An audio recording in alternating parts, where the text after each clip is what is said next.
Bien, mes chers collègues, nous accueillons ce matin M. Mario Draghi, président de la Banque centrale européenne, que je remercie en votre nom d'avoir répondu à mon invitation et à la nôtre conjointe, Commission des finances et des affaires européennes. Monsieur le Président, votre prédécesseur ne s'exprimait jamais devant les parlements nationaux. Mais vous êtes venu ici aujourd'hui en compagnie de Christian Noyer, de Benoît Cœuré, que je remercie également d'être là. Vous estimez-vous que les traités ne vous interdisent pas de venir devant les parlements nationaux, que vous vous êtes exprimé au Bundestag en octobre 2012, devant les Cortes en février, et vous êtes aujourd'hui devant nous à l'Assemblée nationale. Nous vous en remercions. Alors, je crois que nous avons en effet besoin collectivement de renforcer la légitimité démocratique des institutions européennes et que cela passe aussi, bien sûr, par les parlements nationaux. Alors, nous devrons impérativement terminer cette réunion à 11 heures. C'est pourquoi nous sommes convenus d'une organisation stricte. Après moi s'exprimeront le président de la Commission des finances, Gilles Carrez, puis la présidente de la Commission des affaires européennes, Daniel Leroy, puis le rapporteur général de la Commission des finances, Christian Eckert, chacun pour 2 minutes. Puis M. Draghi fera une intervention, une quinzaine de minutes, peut-être un peu plus, après laquelle la parole sera donnée aux membres des groupes pour 2 minutes chacun. M. Draghi répondra ensuite globalement aux questions des groupes qui devront être centrées, je le précise, sur la politique monétaire, sur la situation économique de la zone euro, sur le développement de l'union économique et monétaire. Ce n'est pas une audition qui est centrée sur la situation de la France, comme l'avait été celle de M. Olli Rehn, que nous avons reçu la semaine dernière. Alors, Monsieur le Président, dès le début des négociations sur le traité de Maastricht, je veux rappeler qu'il a été acquis que l'indépendance de la Banque centrale européenne accompagnerait la création de la monnaie unique. Au terme du traité, la Banque centrale européenne gère donc la politique monétaire, notamment les taux d'intérêt, en toute indépendance, mais inscrit aussi son action, comme les autres institutions européennes, dans le cadre global de l'union économique et monétaire. Or, si l'union monétaire s'est faite, les dirigeants européens ont été incapables de construire une union économique.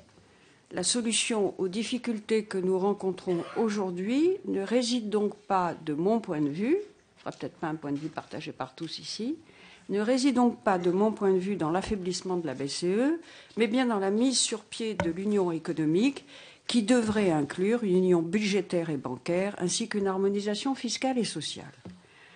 Je veux saluer, puisque l'occasion m'en est donnée, le rôle protecteur de l'euro face à la crise financière américaine depuis 2008, puis le rôle stabilisateur que la Banque centrale européenne a joué sur votre direction, Monsieur le Président, grâce à la détermination que vous avez exprimée par vos déclarations et par les interventions de la Banque centrale européenne sur les marchés. L'institution que vous dirigez a enrichi ses instruments, renforcé l'usage de mesures non conventionnelles.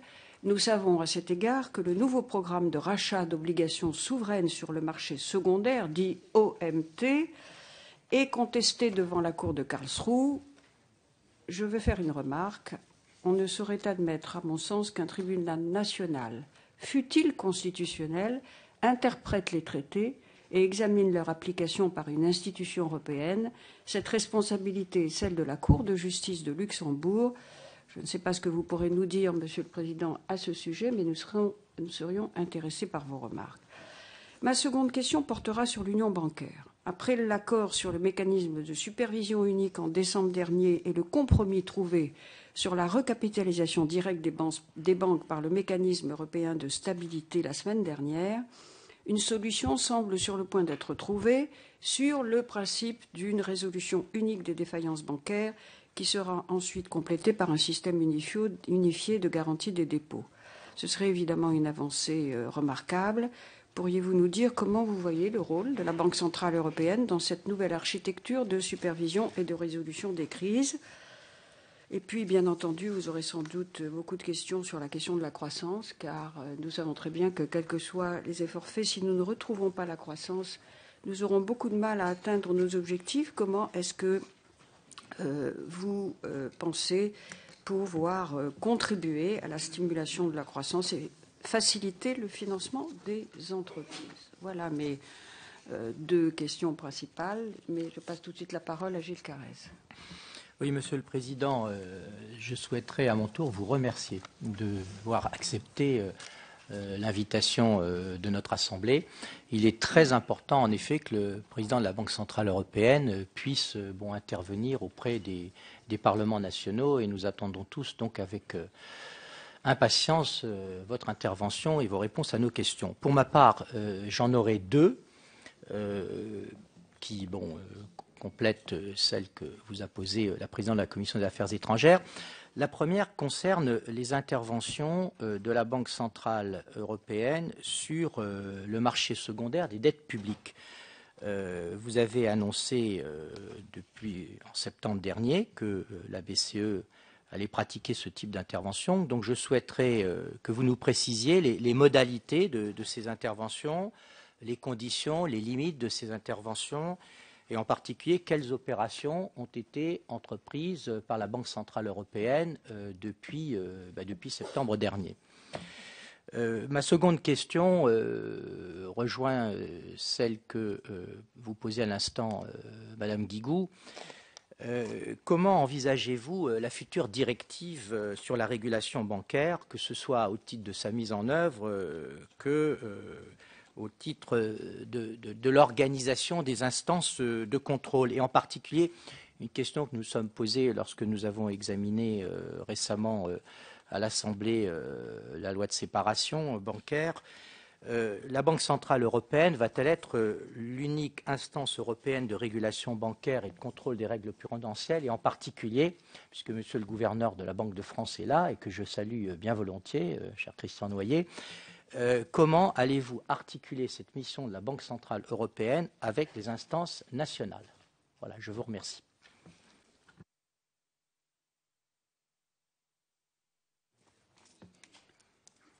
Je passe la parole à Madame Auroy. Merci Madame la Présidente. Monsieur le Président, à mon tour de vous remercier d'être parmi nous aujourd'hui et de bien vouloir répondre à nos questions. Cette rencontre est particulièrement importante pour nous dans la phase actuelle. Je rentre de Dublin, où c'était la fin de la présidence irlandaise, et donc il y avait la COSAC, la réunion de tous les parlements nationaux et du Parlement européen. Et effectivement, le rôle de la BCE dans la période actuelle, ce qui s'est passé et ce qui est à venir, a été quand même largement un des points forts du débat, parce qu'effectivement, toutes ces questions autour de l'union bancaire ont beaucoup agité nos esprits.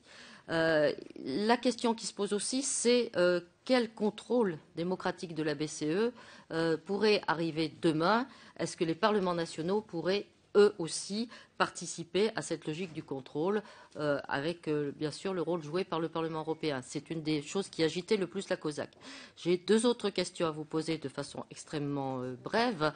On voit bien à l'heure actuelle que beaucoup d'entreprises, en particulier les PME, qui sont souvent innovantes, qui sont souvent dans le terme du développement durable, ont un accès difficile au crédit. Donc, est-ce qu'il y a des premières pistes qui peuvent privilégier cette catégorie-là d'entreprises? Et dans ce cadre-là, il me semble indispensable de mettre en place une véritable démarche commune de relance, passant peut-être par un grand plan d'investissement en faveur notamment de la transition énergétique, des modes de transport durable, de tout ce qui est effectivement de la lutte contre le changement climatique et pour une énergie au niveau européen.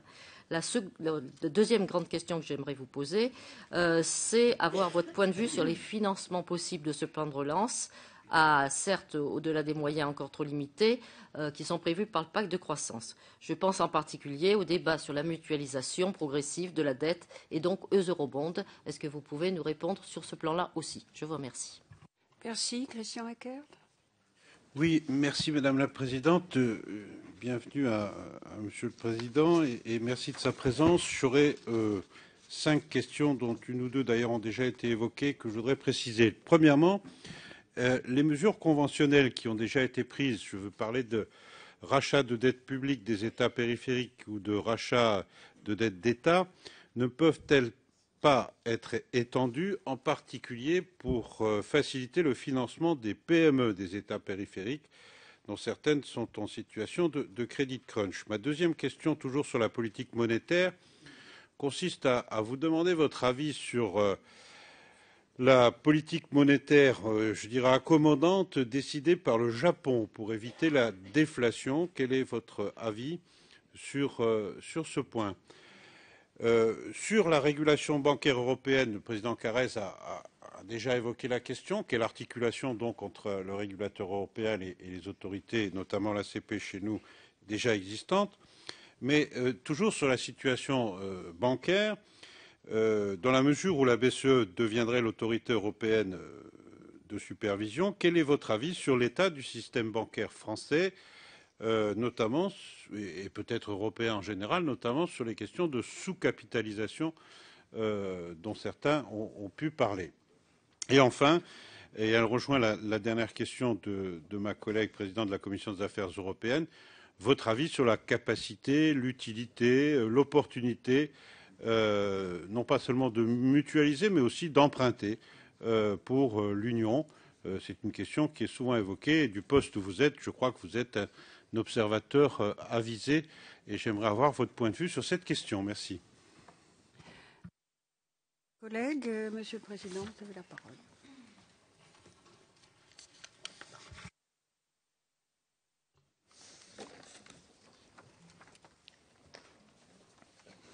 Mesdames les présidentes, Monsieur le Président, Mesdames et Messieurs les députés, je vous remercie infiniment de m'avoir invité à prendre la parole devant votre illustre Assemblée.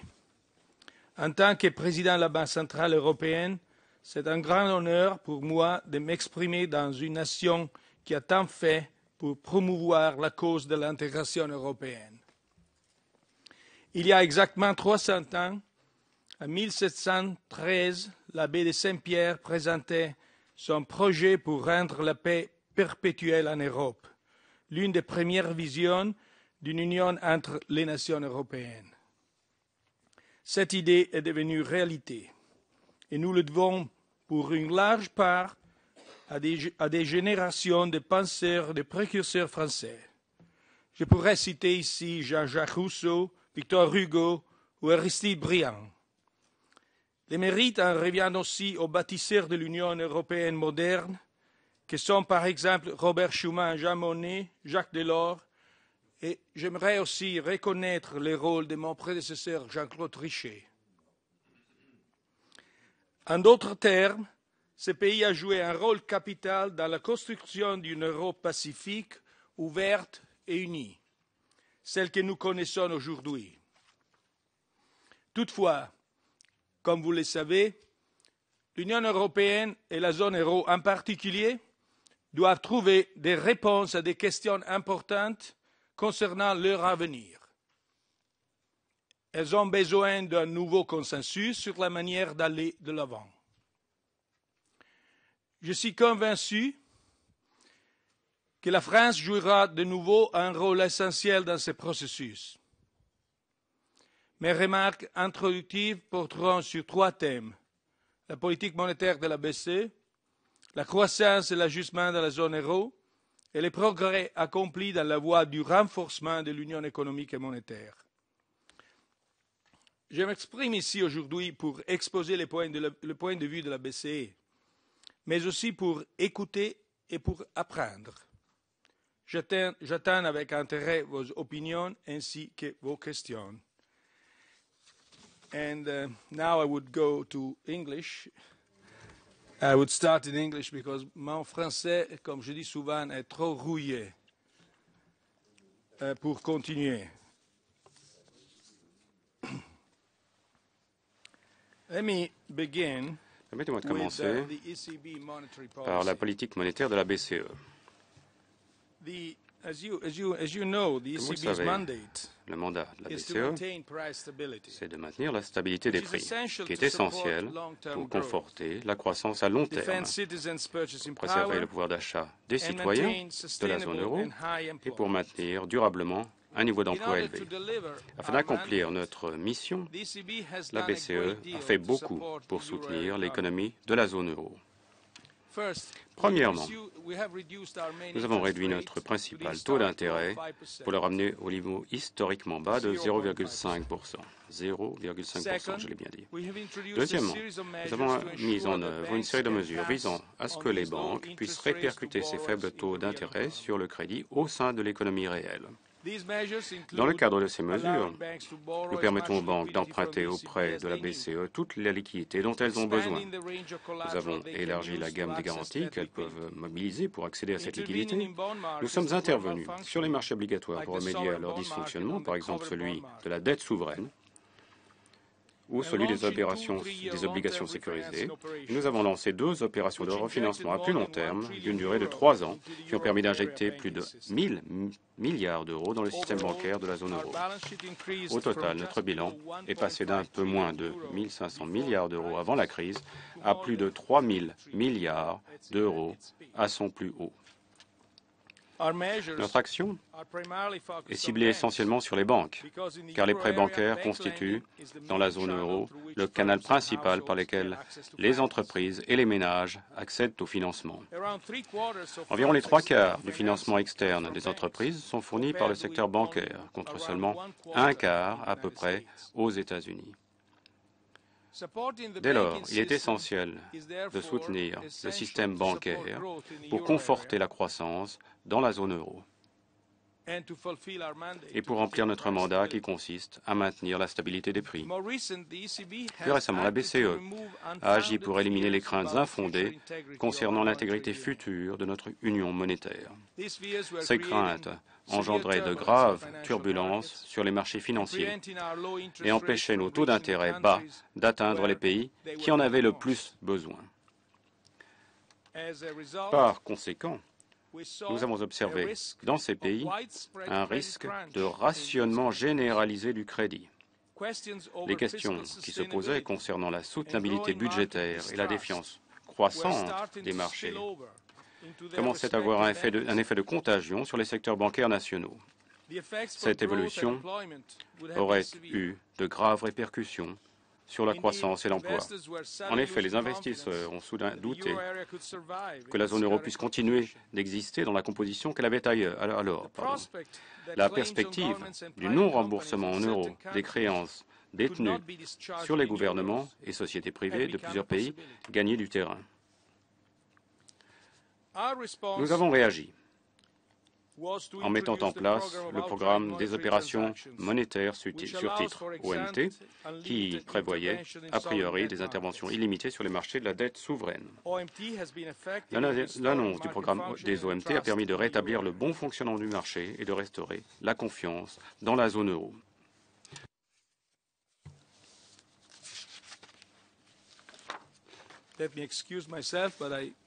Pardonnez-moi, mais j'ai mélangé les pages. Je vous prie de m'excuser.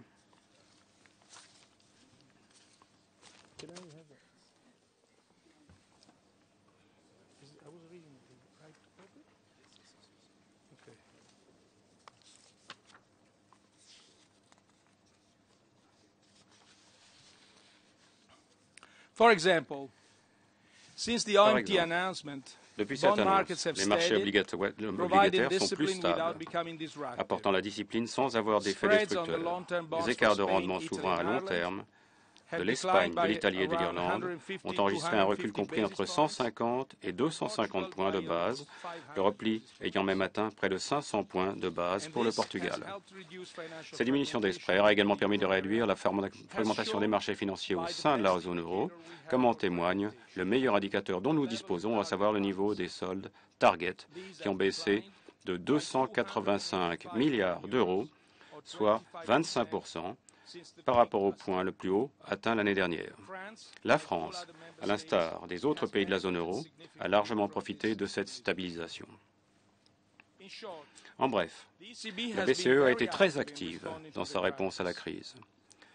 Nous avons mis en place une ligne de défense solide pour préserver la stabilité monétaire de notre union monétaire et par conséquent de notre monnaie. Et nous sommes prêts à agir de nouveau en cas de nécessité. Toutefois, il est important de reconnaître que les résultats que peut obtenir la politique monétaire ne sont pas sans limite. Ce n'est pas dans l'étendue de notre mandat qu'il faut en chercher la raison. Fondamentalement, il recouvre les mêmes missions que celles qui sont confiées à d'autres institutions.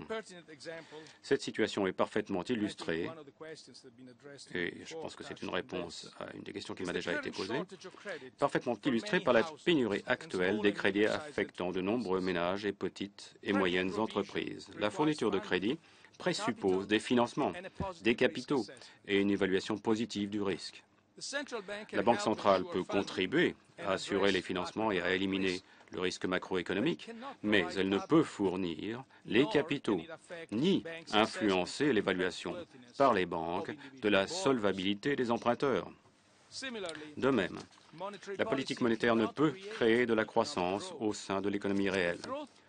Lorsque la croissance se tasse du fait d'une production insuffisante ou d'une érosion de la compétitivité des entreprises, la Banque centrale n'a pas la capacité de résoudre les problèmes.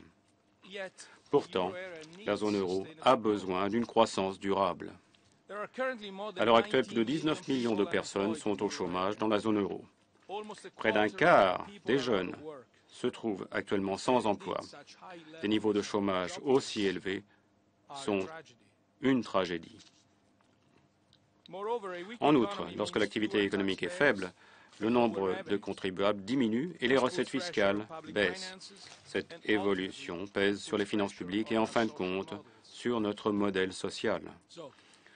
Et donc, comment l'Europe peut-elle obtenir la croissance dont elle a besoin? Je dois vous faire part de quelques réflexions à cet égard. Par le passé, certains pays de la zone euro ont recouru à l'endettement pour soutenir la croissance et financer leur modèle social. Mais cette orientation les place dans une situation difficile aujourd'hui. Ils doivent faire face à une dette publique élevée alors que la croissance n'a cessé de diminuer. Par exemple, dans ce pays, la dette publique est passée de quelques 20% du PIB en 1980 à plus de 90% à l'heure actuelle. Dans le même temps, la croissance annuelle du PIB a atteint en moyenne 2,3% dans les années 1980, 1,9% dans les années 90 et 1,8% dans les années 2000 jusqu'à la crise. Si nous comptons la crise, eh bien, on arrive presque à zéro. Ce constat mène à penser que les pays de la zone euro doivent adopter une nouvelle stratégie qui soit susceptible de créer de la croissance et des emplois et qui puisse soutenir les modèles sociaux sans faire peser une charge de la dette insoutenable sur les générations futures. À mon avis, il convient d'apporter deux réponses qui sont complémentaires. Première réponse, eh bien, elle consiste à faire en sorte que l'assainissement budgétaire, qui est nécessaire pour maîtriser les niveaux d'endettement, soit autant que possible propice à la croissance. À titre d'exemple, une stratégie d'assainissement budgétaire, moins largement fondée sur des relèvements de la fiscalité, permettrait de conforter le revenu disponible des citoyens, accorder la priorité à l'investissement en capital, de préférence à certaines dépenses courantes, favoriserait la mise en place des fondements de la croissance future. Des réformes budgétaires structurelles, portant par exemple sur les systèmes de retraite, permettraient également de conforter la soutenabilité budgétaire sans exercer, à présent, d'effets négatifs sur l'économie. La deuxième réponse consiste à accroître la compétitivité et la capacité productive structurelle de nos économies. Dans ce domaine, il convient de mettre en œuvre des réformes ciblées sur la structure de l'économie.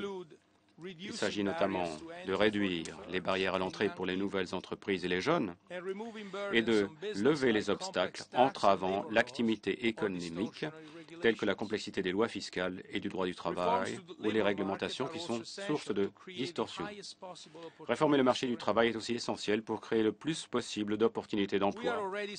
Nous observons déjà des progrès en ce qui concerne le rééquilibrage de la zone euro. Les coûts unitaires de main-d'œuvre baissent dans les pays où ils avaient enregistré une hausse excessive. Les déficits des balances des paiements courants se réduisent dans les économies où les déséquilibres avaient été importants dans le passé et la croissance des exportations s'accélère généralement dans les pays en difficulté. Toutefois, dans bon nombre de pays de la zone euro, l'écart entre les salaires et la productivité demeure incompatible avec la compétitivité. Afin d'accroître l'emploi, il convient de réduire cet écart et de recourir aux nombreux leviers de la politique économique qui peuvent y contribuer. La réforme des systèmes d'emploi à 2 niveaux, protégeant les salariés pourvus d'un emploi stable et nuisant aux salariés précaires et aux demandeurs d'emploi, est l'un de ces leviers. N'oublions pas que ce sont souvent les jeunes qui pâtissent le plus du manque de réformes sur les marchés du travail, comme en témoigne le niveau très élevé du chômage qui les touche actuellement.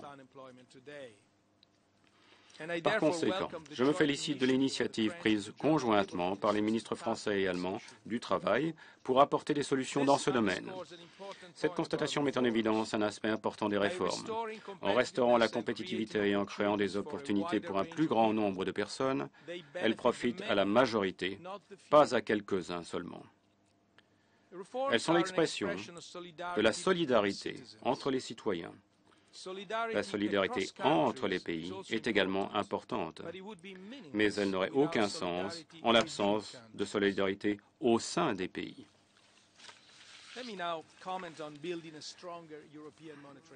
En ce qui concerne la construction d'une union monétaire plus solide, quel peut être le rôle de la zone euro en tant que telle en faveur de la croissance et de la stabilité en Europe?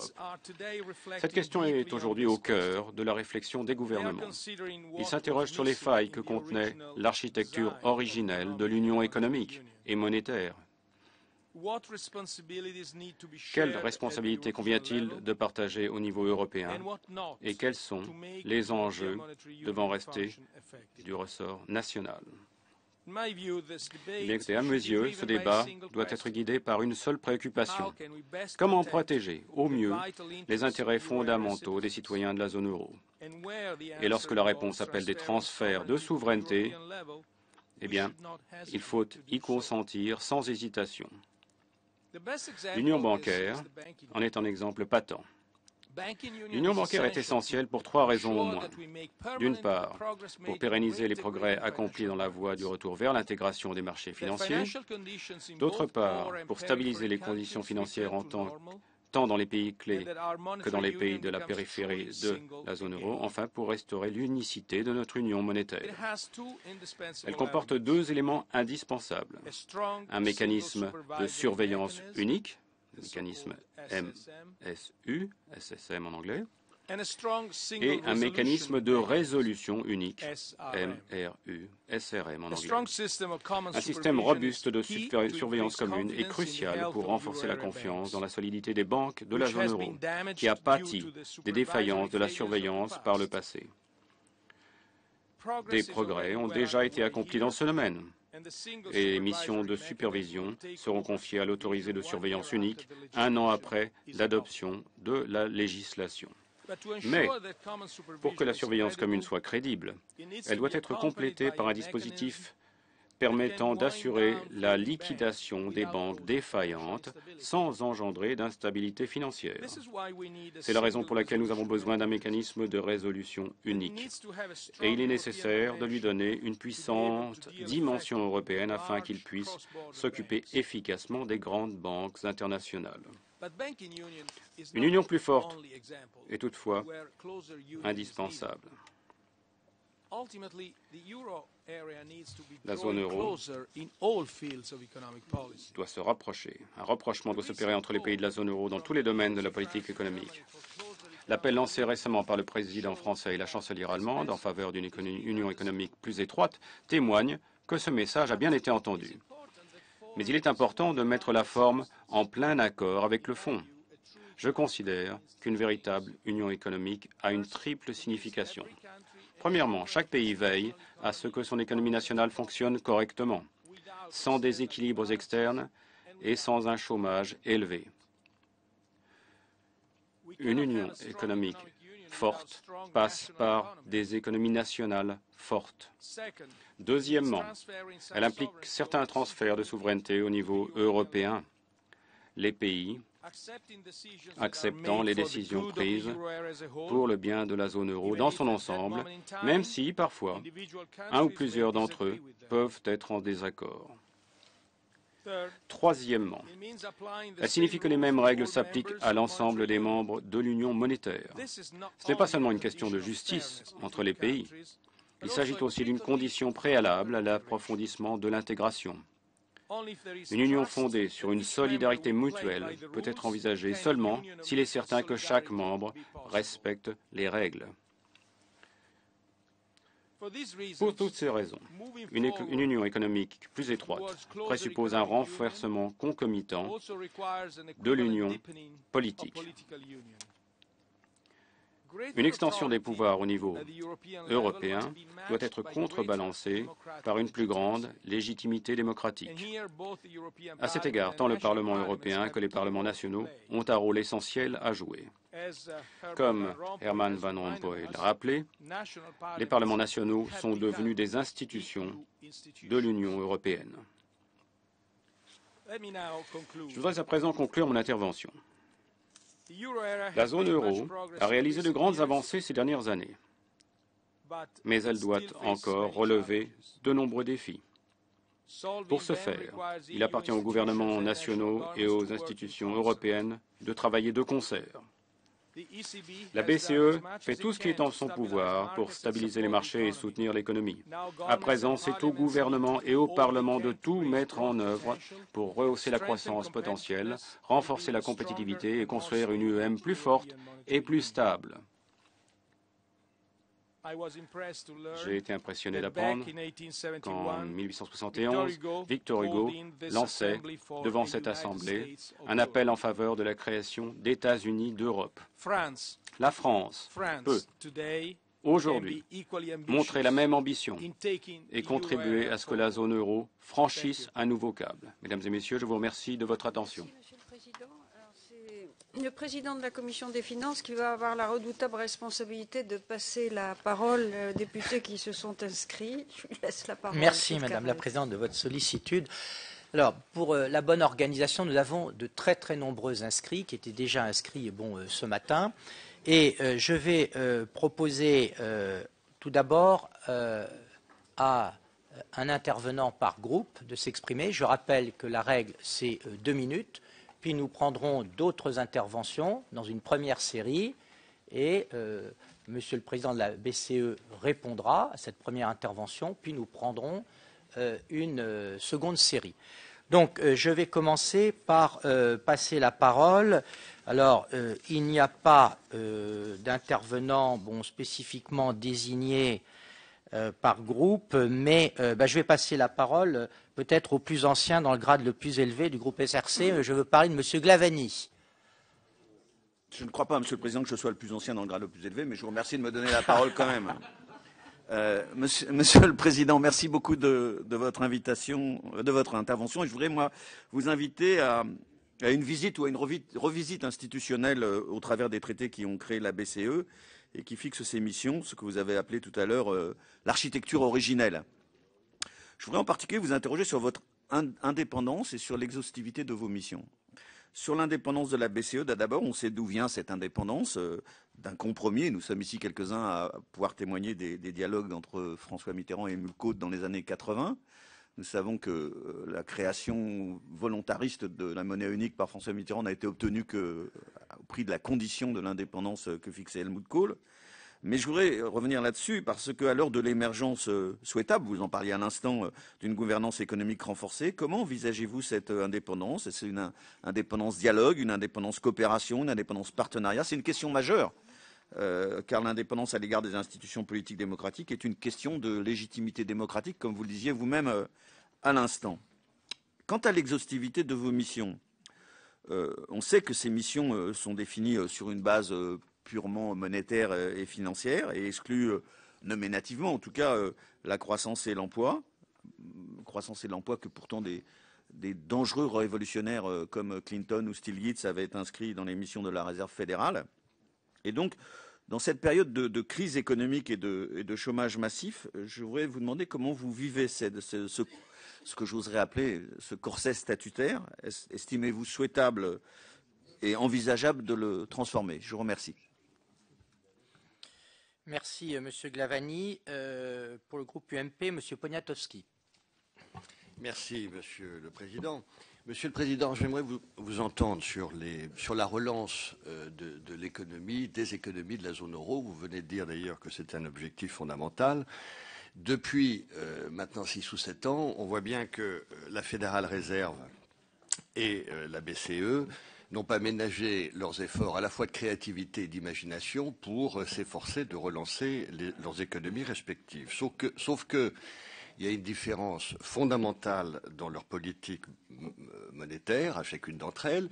La Fédérale Réserve a acheté des quantités considérables d'obligations du Trésor et aussi de créances hypothécaires et a peu prêté aux banques.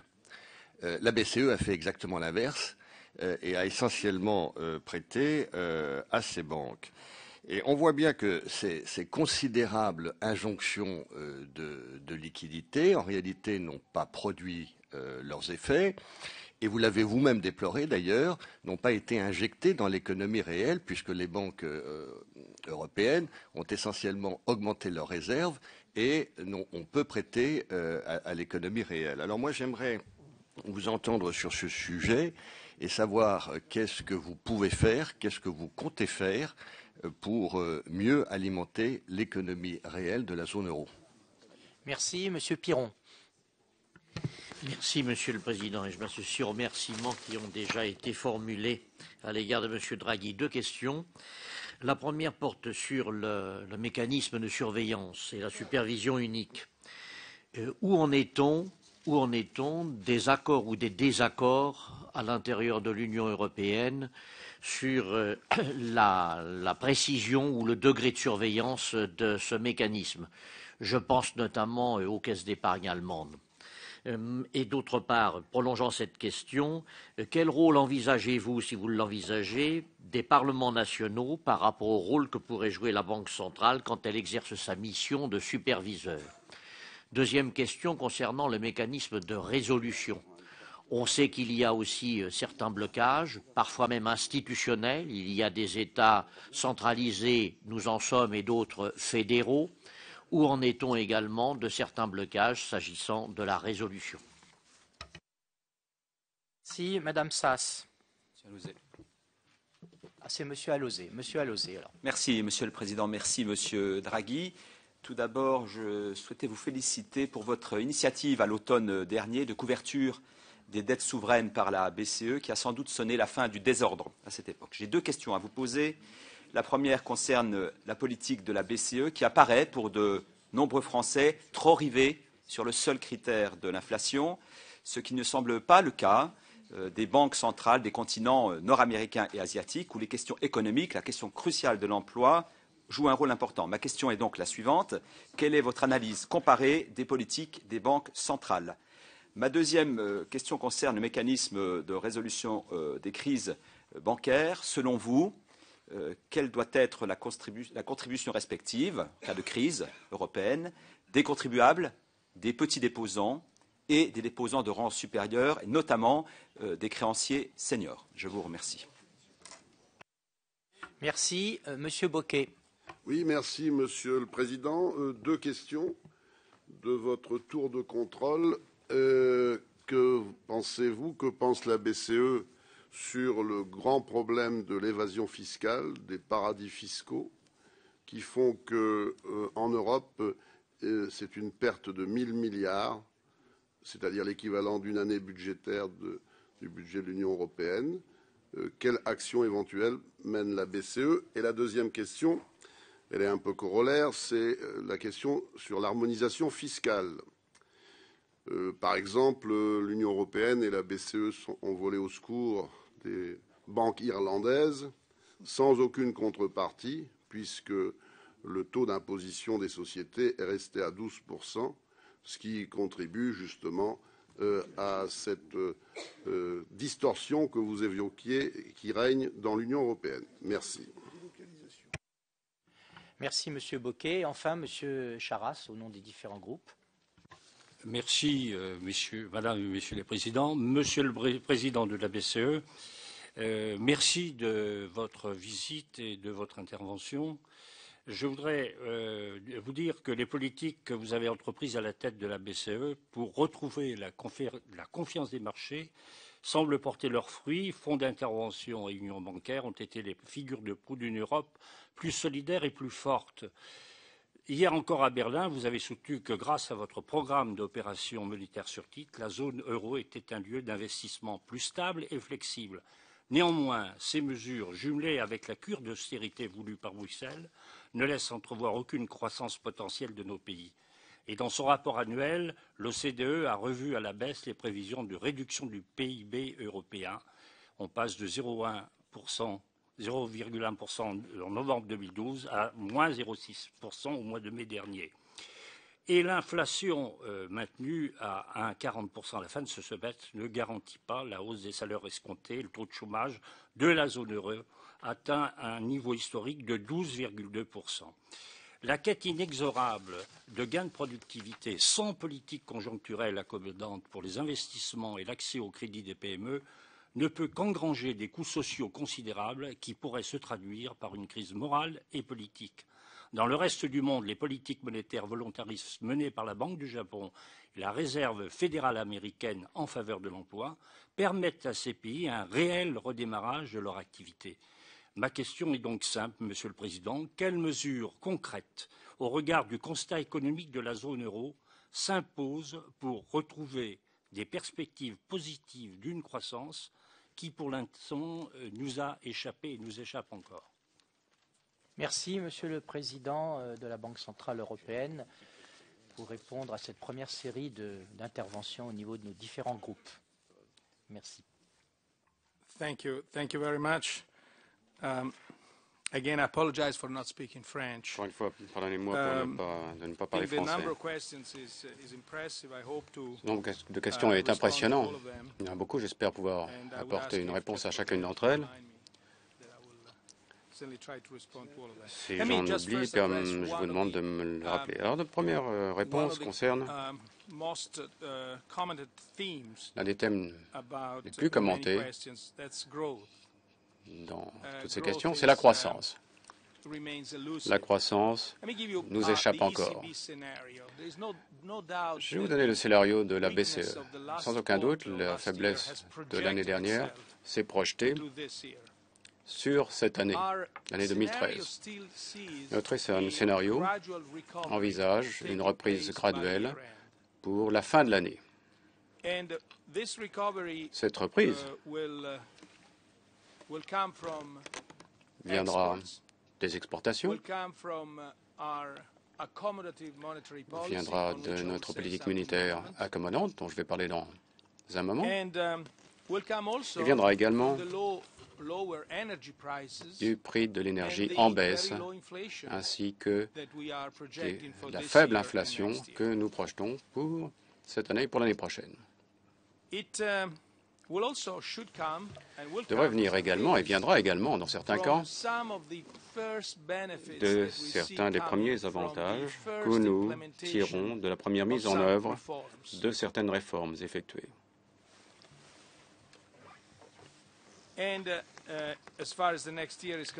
ce qui concerne l'année prochaine, cette reprise, nous le pensons, viendra également d'un rythme de consolidation fiscale moins élevé. En ce qui concerne notre politique, eh bien, notre politique a été accommodante par le passé, elle l'est par le présent, elle le restera accommodante pour l'avenir envisageable.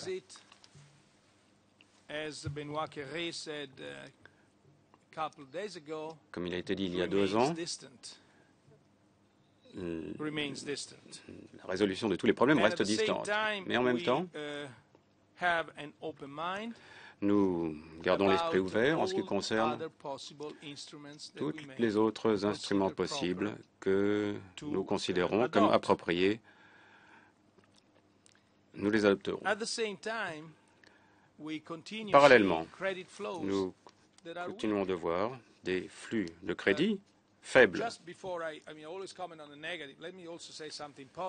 J'ai dit des choses négatives, mais je vais dire maintenant quelque chose de positif. Ce qu'on appelle la fragmentation, des conditions financières différentes dans des pays différents, cette fragmentation a décru comparé à l'année dernière. L'OMT, pour cela, a eu son rôle à jouer. La fragmentation a deux aspects. Un aspect financement et un aspect crédit. L'année dernière, à une certaine époque, les banques ne pouvaient pas se financer, s'autofinancer, ou connaissaient des conditions de financement en coût et en quantité très, très différentes dans différentes parties de la zone euro. Cette situation, à bien des égards, s'est résolue. Les coûts de financement ont convergé, particulièrement en ce qui concerne les dépôts. Nous voyons par exemple, une des choses que nous observons, c'est la façon dont les dépôts au système bancaire divergent dans leur taux de croissance d'un pays à l'autre. Et clairement, plus ils divergent, plus la fragmentation est un problème sérieux. Cette divergence, graduellement, s'est résorbée. Elle a presque disparu à l'heure actuelle. Tout ça, c'est du positif. Du côté crédit, du côté prêt, malheureusement, nous ne voyons pas le même résultat positif. Ce que nous constatons, c'est que le flux de crédit reste faible pour les foyers, mais également, particulièrement, comme il a été dit, pour les PME.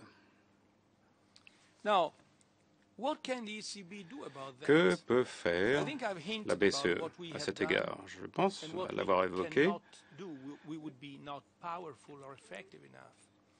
Et je vais y revenir.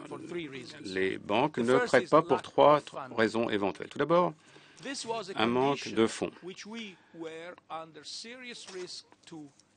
C'est une condition qui menaçait énormément l'année dernière et en 2011. C'était une menace sérieuse. Nous avons relevé ce défi et nous avons surmonté ce risque, comme je l'ai dit. Deuxième risque, le manque de capitaux. Deuxième raison pour laquelle les banques ne prêtent pas, manque de capitaux. Et pour cela, nous ne pouvons pas faire grand-chose.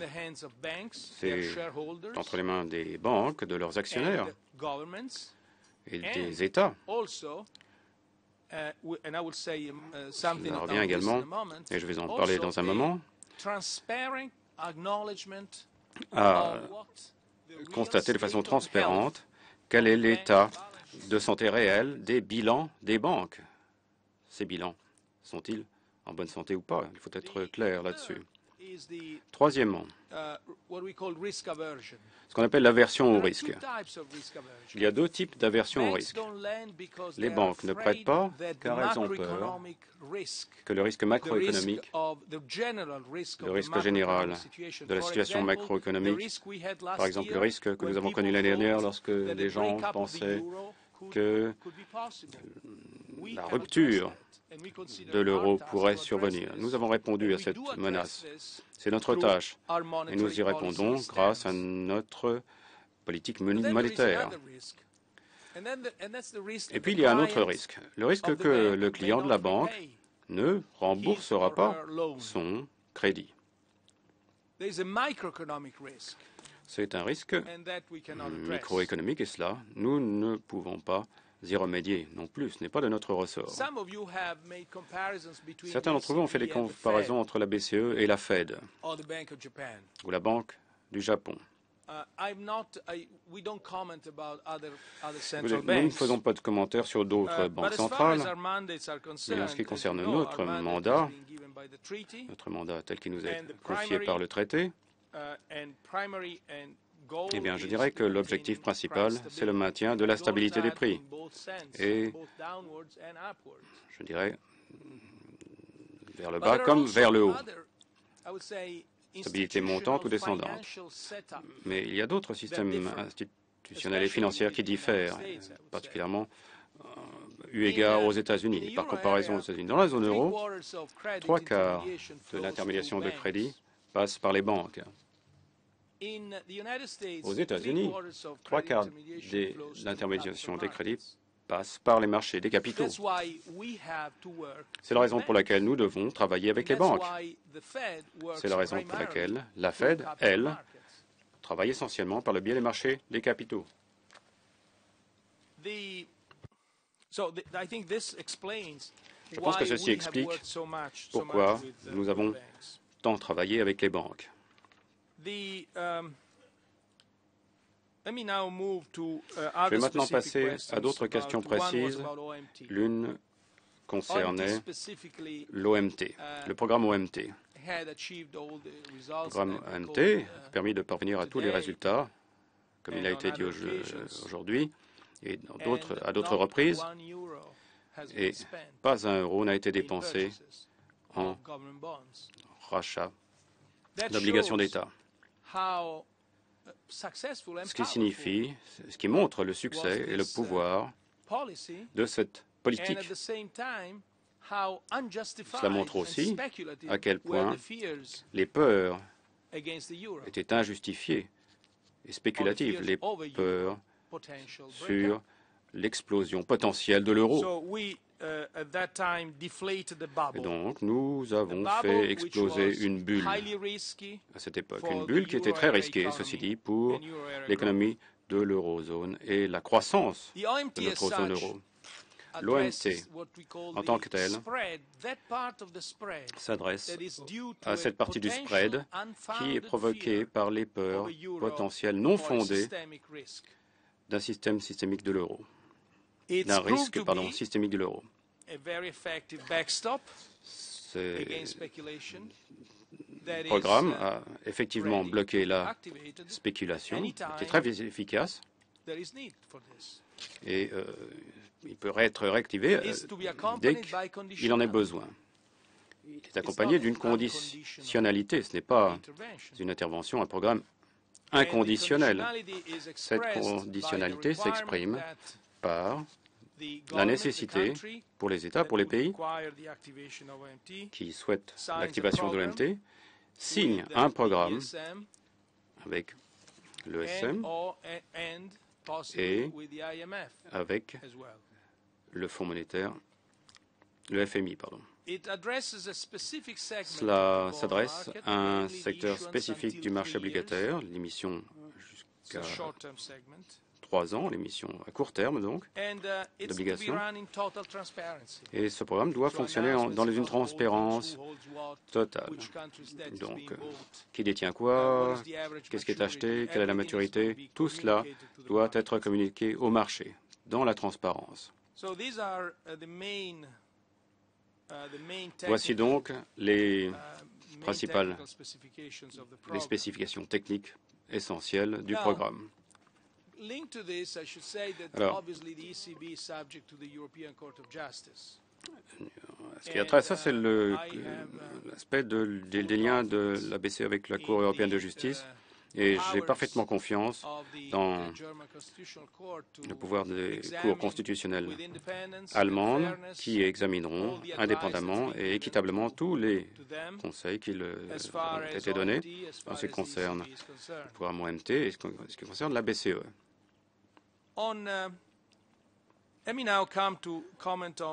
Permettez-moi maintenant de commenter les questions concernant l'union bancaire. Je l'ai dit, il est important pour la reprise que le flux de crédit s'accentue. Pour que les crédits circulent, nous devons être certains que nos banques fonctionnent correctement. Pour ce faire, la BCE, avant d'entreprendre la nouvelle tâche d'être le superviseur de la zone euro, entreprendra ce que j'appelle une revue de la qualité des actifs, en fait une revue des bilans concernant les principales banques qui seront assujetties au MSU et à la supervision directe. 130 banques, je le crois, soit 80-85% du crédit dans la zone euro. Ce que cela représente. Cet examen de la qualité des actifs Alors, pour qu'il soit utile, il doit être crédible, première chose. Pour qu'il soit crédible, il devra être conçu de telle façon que la participation de la BCE y soit assurée, ainsi que celle des superviseurs nationaux, mais ainsi que des superviseurs des autres pays de la zone euro, ainsi également de certaines parties prenantes du secteur privé. Ils devront toutes participer. Donc. Si cette revue, si cet examen est crédible, eh bien, il fournira une évaluation transparente de l'état de santé de nos banques qui, à bien des égards, et c'est mon opinion personnelle, donc peut-être ai-je tort, en tout cas, à bien des égards, il ne révélera pas d'échecs fondamentaux ou de failles fondamentales dans les banques, parce que les superviseurs dans la zone euro, presque tous les égards, particulièrement en France, ont prouvé, durant la crise, qu'ils étaient d'une qualité exceptionnelle. N'oublions pas que la crise n'est pas née dans la zone euro. N'oublions pas que les produits toxiques n'ont pas été fabriqués, concoctés par nos propres banques, dans la majorité des cas, grande majorité.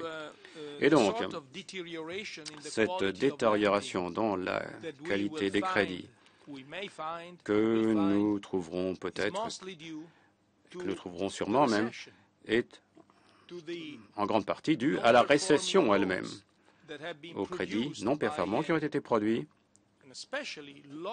par une récession particulièrement longue qui a amené la détérioration de la qualité des bilans des clients des banques. En ce qui concerne le MSU, le SSM en anglais, la BCE travaille activement. Nous avons différents chantiers en cours. Je préside un groupe de haut niveau de contrôleurs nationaux. Il y a un manuel de contrôle, de supervision qui est en cours d'achèvement. En d'autres termes, toute la préparation nécessaire à organiser, à mettre en place le SSM, le MSU en français, eh bien, tout cela avance. Tout cela est en cours et bien avancé. Chaque fois que j'ai l'occasion de présider ce groupe, je suis réconforté par le désir que prouvent les superviseurs, les contrôleurs nationaux de travailler ensemble et d'être du côté défensif. Au lieu de protéger leurs connaissances, leurs traditions qui existent, eh bien, ils veulent partager. Ils ont la volonté de partager ce qui est essentiel pour le fonctionnement de cette structure. Je dis toujours que la supervision, c'est le gâteau. Et ce gâteau, eh bien, il est pour moitié à Francfort et les miettes reviennent aux superviseurs de l'Union de la zone euro. C'est une entreprise que nous mènerons ensemble. Nous travaillerons dans la concertation avec les contrôleurs nationaux pour la raison simple qui est qu'ils ont la tradition, qu'ils ont les connaissances, les compétences de leur propre banque. Ils savent les choses. À Francfort, nous aurons accès à ces connaissances par eux, à travers eux, avec eux. Le mécanisme MSU est en cours de finalisation. Il y a à l'heure actuelle un échange de vues en cours avec le Parlement européen concernant particulièrement ce que nous appelons la responsabilisation démocratique étendue. La BCE, je l'ai dit aujourd'hui, est tout à fait en faveur de cela au plus haut niveau. J'espère que l'échange avec le Parlement européen se terminera aussi vite que possible, de telle sorte que le vote final au Parlement européen et dans un Parlement national puisse être effectué, car avant d'avoir une réglementation finale votée en place, nous ne pouvons pas mettre en œuvre de décisions d'organisation, certaines actions qui doivent voir, avant qu'elles ne surviennent, le processus politique se mettre en œuvre. Ce mécanisme est très important. Une discussion est en cours à l'heure actuelle. Nous attendons le résultat de cette discussion avec impatience. Je vais dire deux mots là-dessus. Ce SRM, sur ce MRU, le mécanisme de résolution unique. Il y a une distinction fondamentale à faire entre ce que nous appelons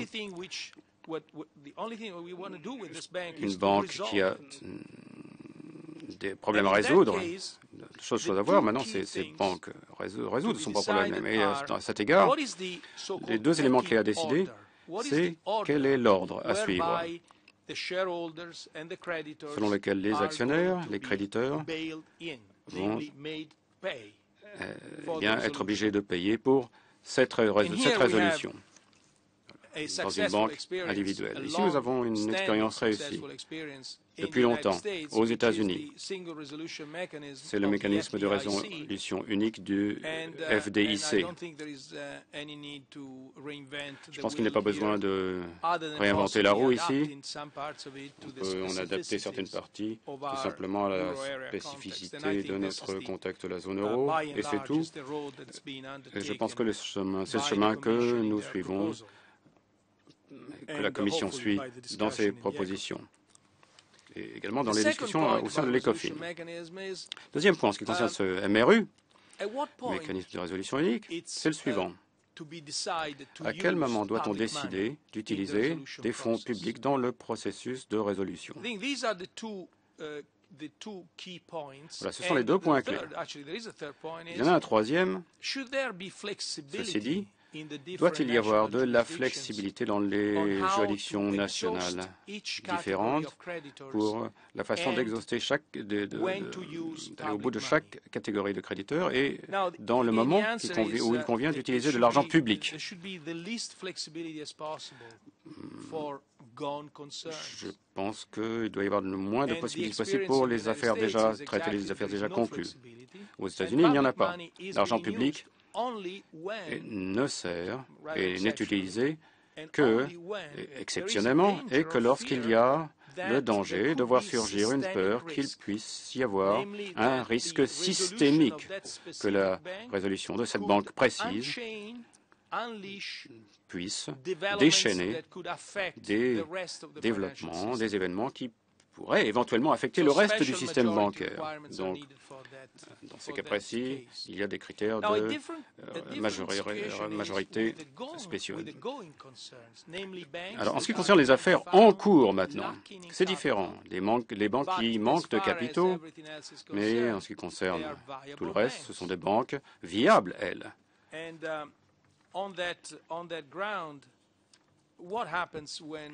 Que se passe-t-il lorsque, par exemple, par accident ou volontairement, durant le cours de l'évaluation de la qualité des actifs, eh bien, nous constaterons qu'une banque manque de capitaux.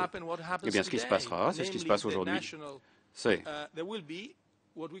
qu'il y aura ce qu'on appellera une action de supervision de contrôle par le contrôle nationaux qui essaieront de voir ce que fait la banque. Donc vous demandez aux actionnaires d'injecter des capitaux supplémentaires, vous fondez une partie de la banque, vous faites fusionner la banque. Il y a plusieurs choses à faire, plusieurs possibilités.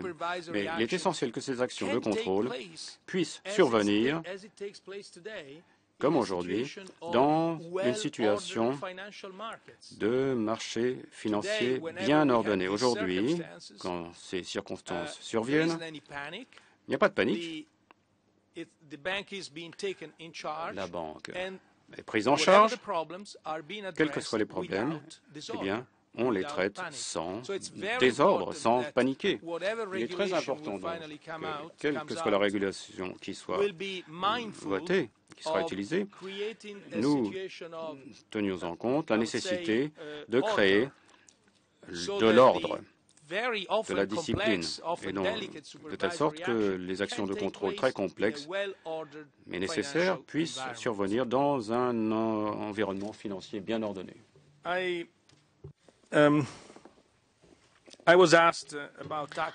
On m'a demandé de parler de l'évasion fiscale. Eh bien, je pense qu'il ne devrait y avoir aucun doute. À un moment où on demande à tous les acteurs, mais principalement les plus faibles, de mettre leurs mains à la poche, de faire des sacrifices, à une époque où on demande aux individus de changer leur vie, d'introduire plus de flexibilité, à une époque où on revoit, où on révise entièrement le modèle social existant, parce que nous nous rendons compte que la création ne peut pas financer éternellement ce modèle. Je pense qu'il faut absolument combattre l'évasion fiscale et il faut gagner cette bataille. Il n'est pas possible d'être complaisant à cet égard. Non, je pense que, excusez-moi, Monsieur le Président, vous avez été extrêmement complet, précis dans vos réponses. Alors, nous avons à nouveau une série d'intervenants.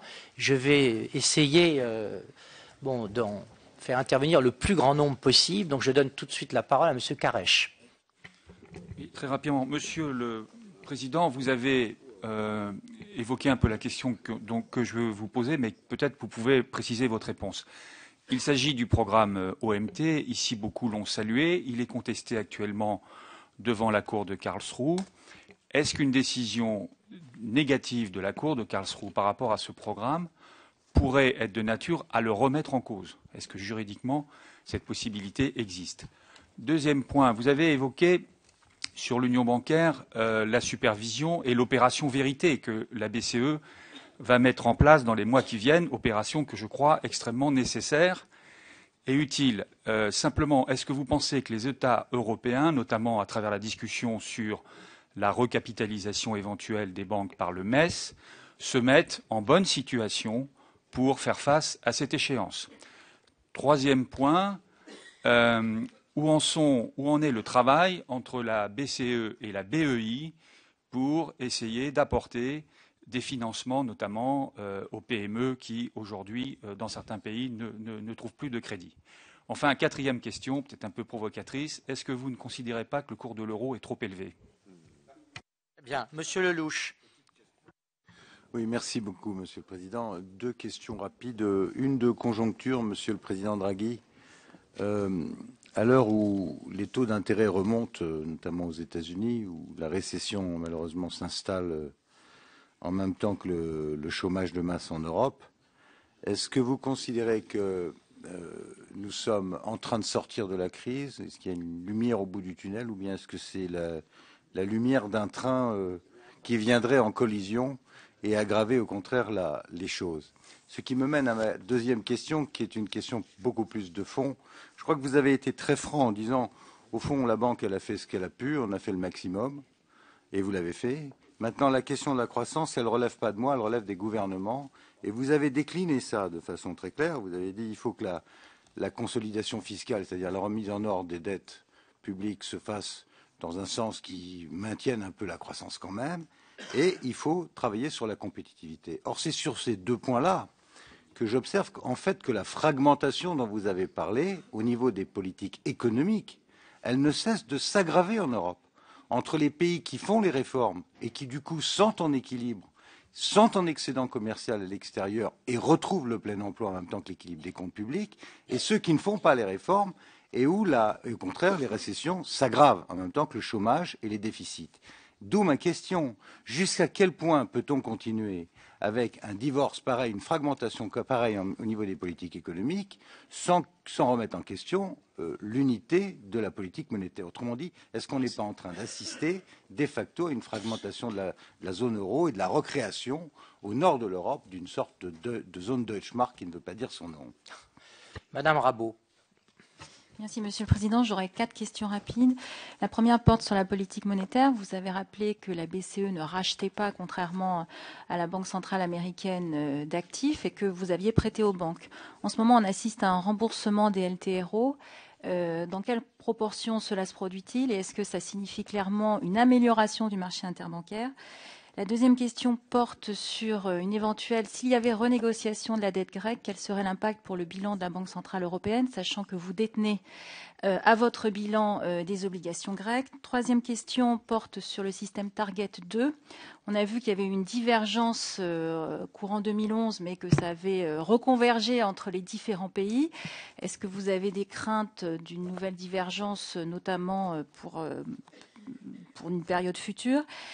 Toujours sur cette question, quatrième question et dernier point, est-ce que le fait que la Banque centrale américaine arrête ses rachats pour 80, parce qu'il y a 85 milliards par mois qui sont à peu près rachetés, ou qu'elle les diminue, les ralentisse, voire qu'elle les arrête, quelles conséquences vous voyez en termes de politique monétaire plus globale ou d'impact?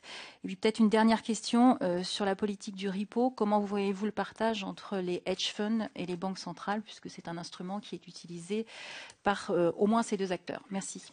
Merci de ces questions très techniques. Monsieur Bertrand. Merci, Monsieur le Président. Monsieur le Président, vous avez indiqué tout à l'heure, et nous sommes nombreux à vous rejoindre, que ce sont les réformes structurelles qui en premier favorisent la croissance et l'emploi. Vous avez parlé tout à l'heure du mandat, mais je voudrais revenir aussi sur la déclaration de l'article 126 du traité sur le fonctionnement de l'Union européenne qui dit la chose suivante. L'Union vise à parvenir à une croissance économique équilibrée et à la stabilité des prix. Compte tenu de son mandat actuel, est-ce que la BCE peut faire davantage pour la croissance et l'emploi? Deuxième question, le taux d'inflation actuel dans la zone euro n'est-il pas en dessous de ce que vous pouvez accepter? Et est-ce qu'il n'y a pas une autre politique qui, dans le cadre du mandat, est aujourd'hui possible? Il a été question tout à l'heure de la politique des autres banques centrales.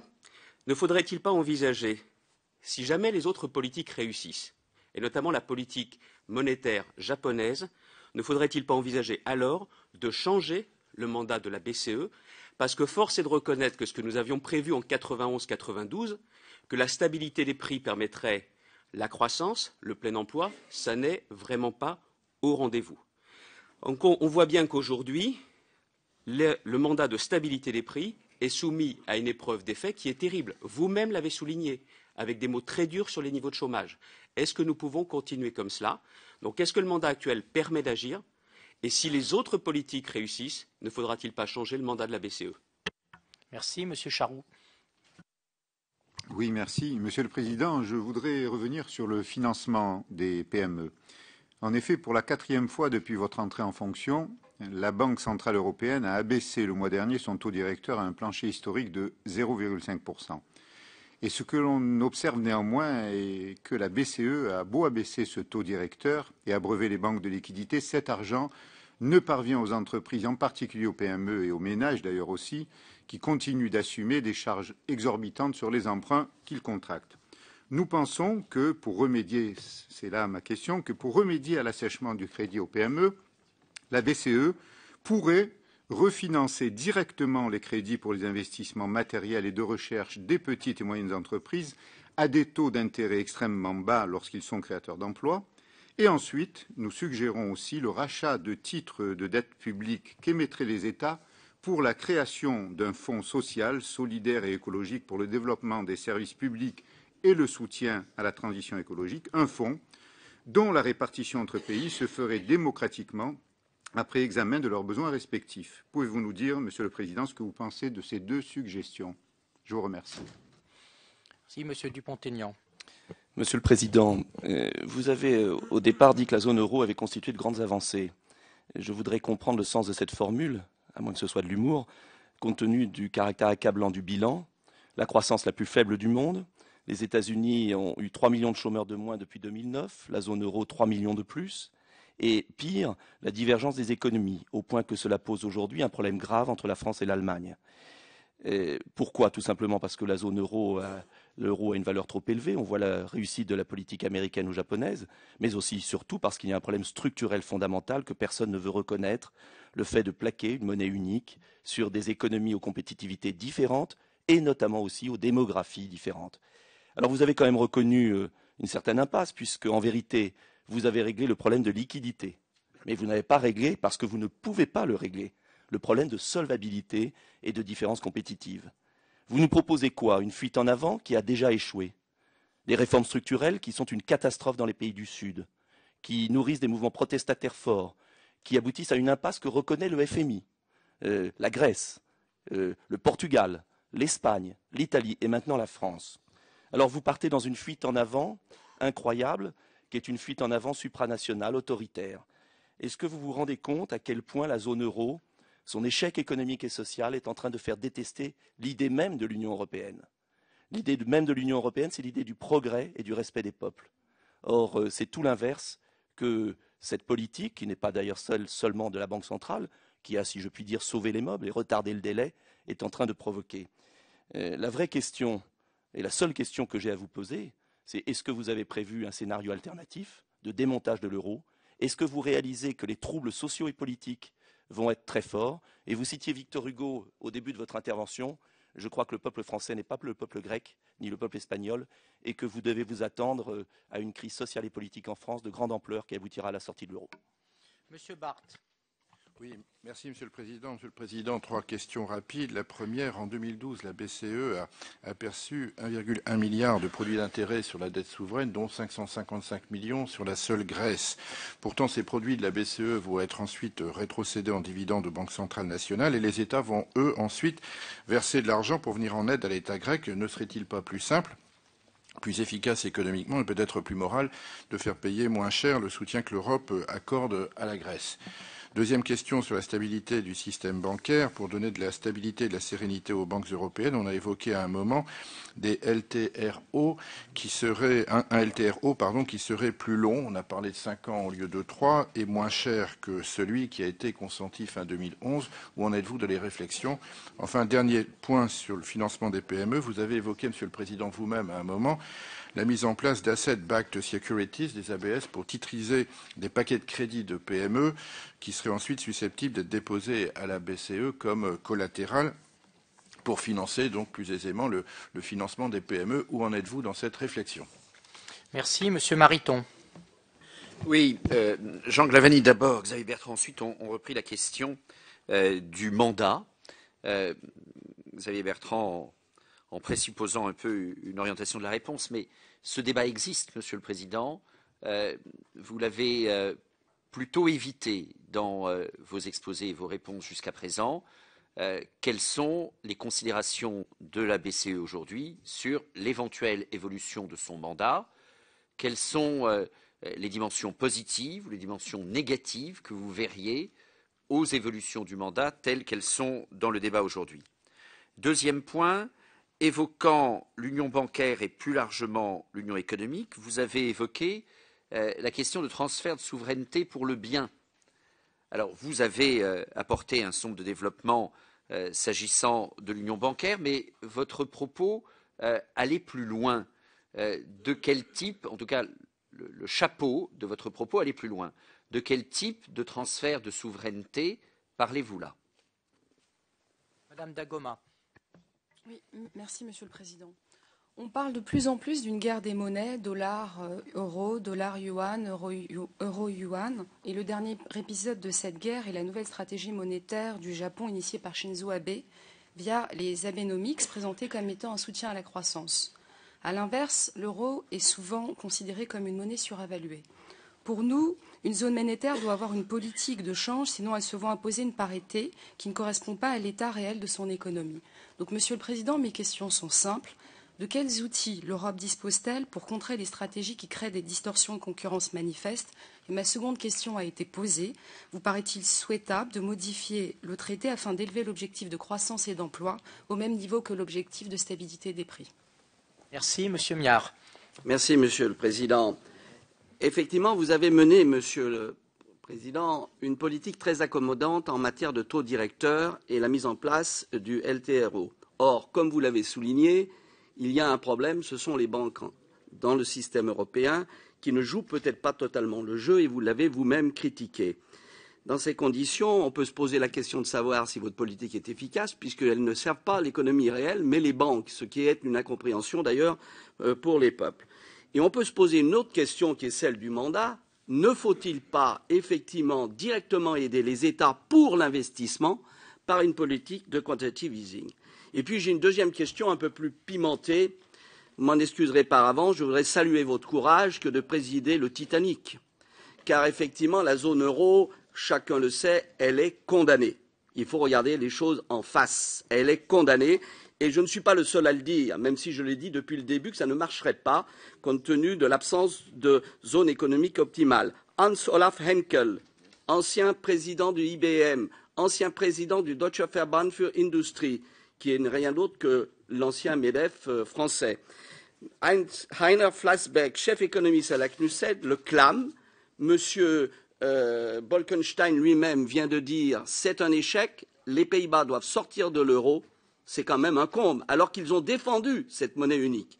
Donc on voit très bien qu'aujourd'hui, il y a un problème, que toute union monétaire plaquée sur des économies divergentes aboutit à l'union de transfert, c'est-à-dire que les riches doivent payer pour les pauvres, comme en France, Paris paye pour la Creuse ou la Corrèze. C'est une nécessité.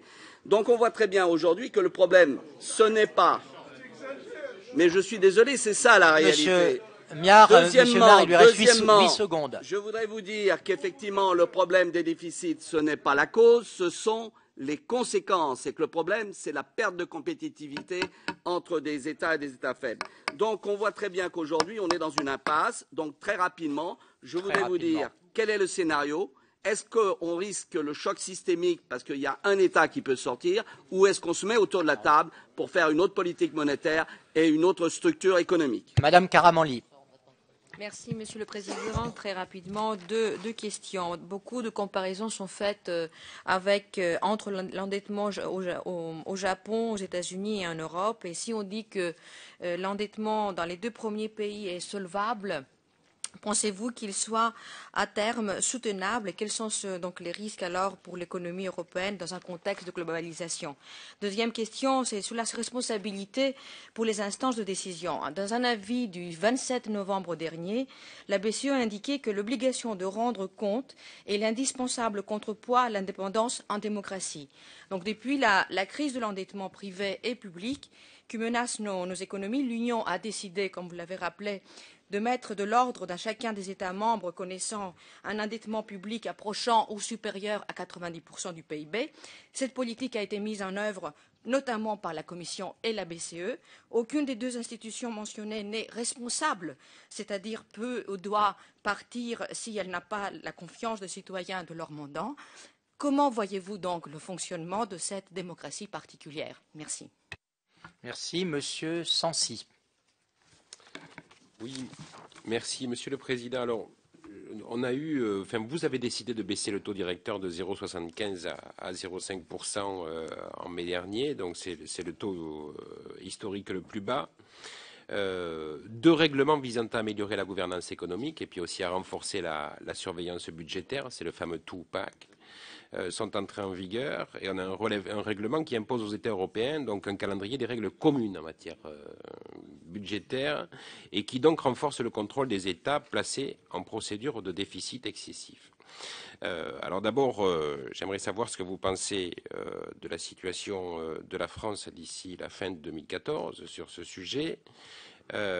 Deuxièmement, vous avez donc légèrement relevé les prévisions du PIB pour 2014, avec désormais une hausse attendue de 1,1%, je crois. Est-ce que vous seriez prête à baisser à nouveau le taux directeur, évidemment? Par ailleurs, pour revenir à des questions qui ont déjà été posées, mais j'aimerais réinsister sur la question de la critique de l'euro fort. Et donc insister sur cette question, est-ce qu'à l'image de la Fed ou encore de la Banque populaire de Chine, puisque bien sûr les banques centrales des économies internationales interviennent massivement en faveur de la dépréciation de leur devise, contrairement à la BCE, est-ce que vous envisagez en tout cas une action sur des interventions en faveur de cette dépréciation de l'euro pour rendre plus compétitifs les pays de la zone euro? Et puis enfin, toujours sur une appréciation française. En progression, le taux de chômage de la zone euro s'établit à plus de 12,2% de la population active. Ce sont les données Eurostat. Ça représente à peu près 20 millions de personnes. On a un chômage des jeunes particulier qui dépasse les 55% en Espagne et 62% en Grèce. Le gouvernement français vise une intervention, une inversion de cette progression du chômage d'ici fin 2013. Est-ce que vous pensez que ce scénario est réaliste? Est-ce que vous l'intégrez dans vos politiques? Et bien sûr, comment la BCE souhaite ou peut soutenir davantage l'emploi dans la zone euro? Merci. Monsieur Thévenoud, dernier intervenant. Merci, Monsieur le Président. À mon tour, je vais poser la question provocatrice qu'a lancée en premier lieu Christophe Carèche sur le niveau de l'euro. L'euro est-il trop fort? C'est une question qu'on entend dans nos circonscriptions. Vous avez beaucoup parlé, les uns et les autres ont parlé des PME, de leur capacité à exporter et du retour de la croissance via ces exportations. Un commissaire européen, M. Tajani, commissaire à l'industrie, a posé le débat également de l'euro fort qui handicaperait le retour de la croissance et la capacité exportatrice de nos PME. Donc, à mon tour, et comme beaucoup de collègues de diverses sensibilités, d'ailleurs, j'ai observé ce phénomène ce matin, je vous pose la question, est-ce que vous considérez que l'euro est trop fort pour nos entreprises ? Voilà, c'est bien de conclure sur cette dernière question, Monsieur le Président de la Banque centrale européenne, mais vous avez la parole.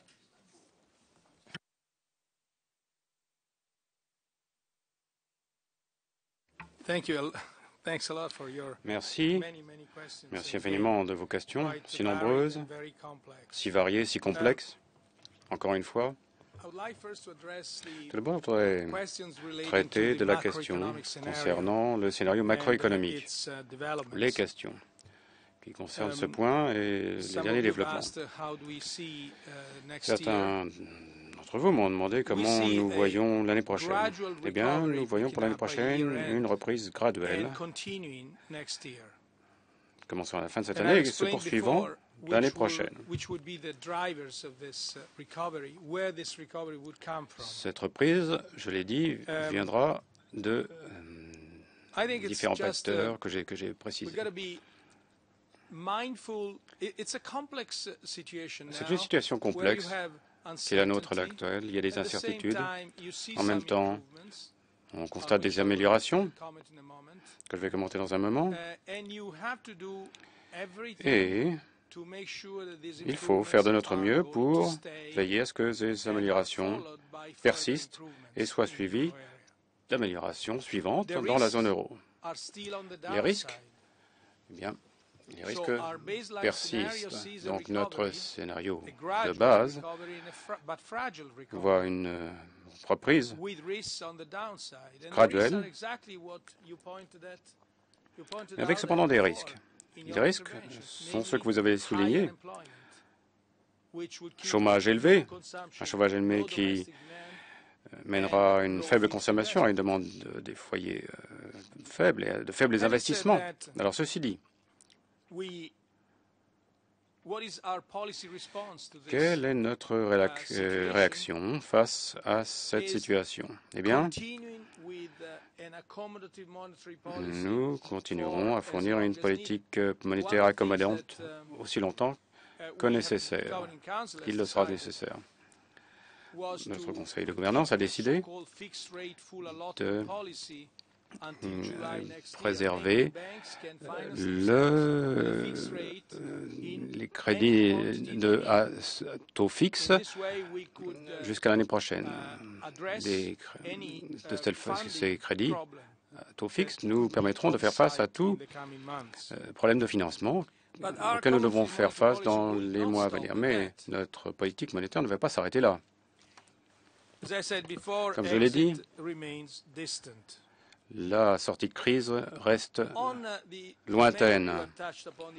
Beaucoup ont parlé du taux de change, des problèmes de taux de change. Permettez-moi de revenir un an en arrière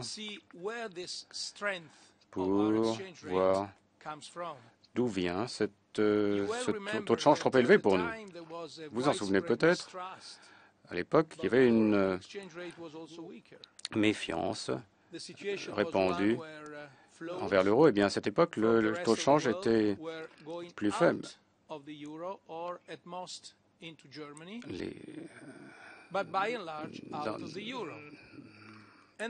La situation, c'était une situation dans laquelle l'euro était plus faible qu'il était aujourd'hui, mais avec des taux d'intérêt intérieurs dans beaucoup de pays plus élevés qu'ils ne sont aujourd'hui. À bien des égards, cette force de l'euro est due au retour de la confiance envers l'euro, envers la monnaie de l'union monétaire.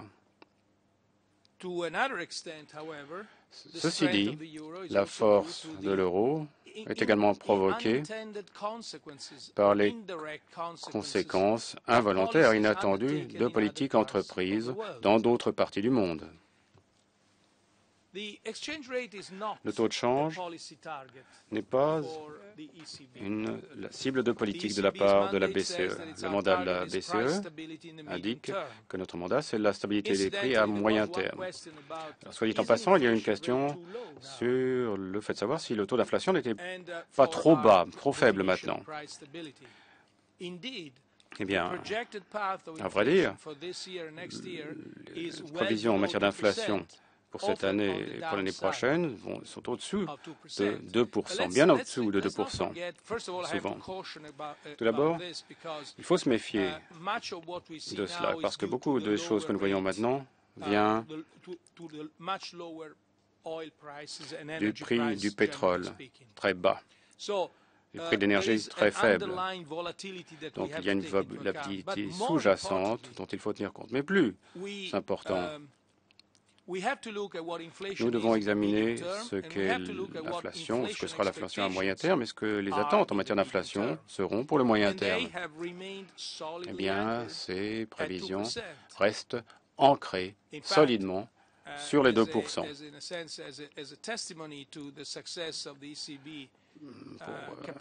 Pour prouver la capacité de la BCE à respecter son mandat, depuis 15 ans qu'existe la BCE, les attentes en matière d'inflation, telles qu'elles sont expliquées par les prévisions, eh bien l'inflation est restée autour des 1,7% depuis 15 ans. Donc, nous devons prendre ça en compte quand nous décidons notre politique monétaire. Le taux de change n'est pas une cible en matière politique pour nous, mais ce taux de change est important pour la stabilité des prix. Nous l'avons vu aujourd'hui, ce taux de change, ces questions de taux de change sont importantes pour la croissance également. J'ajouterai que nous prêterons grande attention aux conséquences de volatilité potentielle que les marchés financiers ont vécues depuis quelques semaines. Un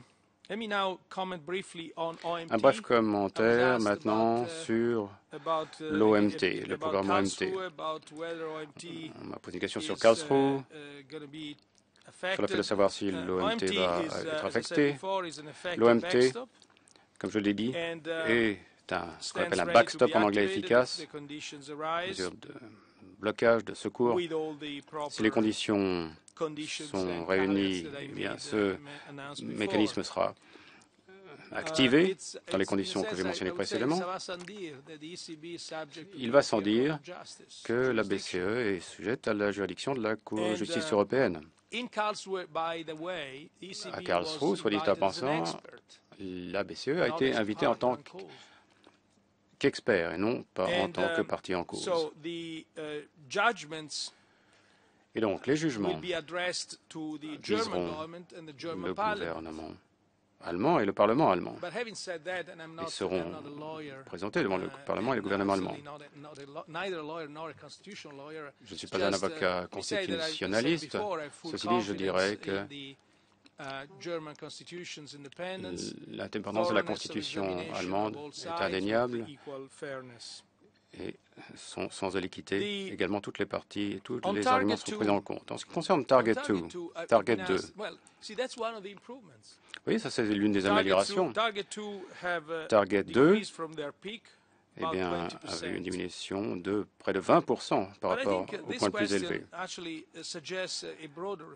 Mais cela nous mène à une réflexion plus étendue. Le Target 2, c'est une mesure des déséquilibres entre pays et c'est une mesure également des incertitudes générales qui entourent la zone euro.